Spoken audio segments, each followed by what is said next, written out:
Assalamualaikum warahmatullahi wabarakatuh. Bagaimana kita pahami bahwa saat ini Indonesia tengah dilanda oleh pandemi COVID-19. Sudah lebih dari 1 juta orang yang terkonfirmasi positif COVID-19.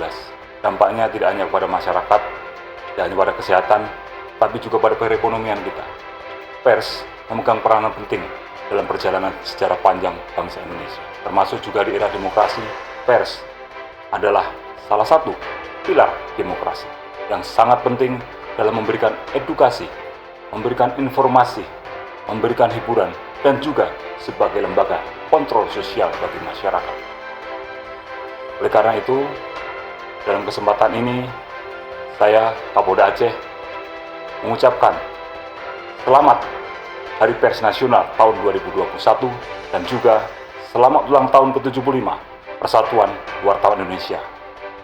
Mari kita sama-sama seluruh komponen bangsa beserta pers bangkit dari pandemi dan jadikan pers sebagai akselerator perubahan.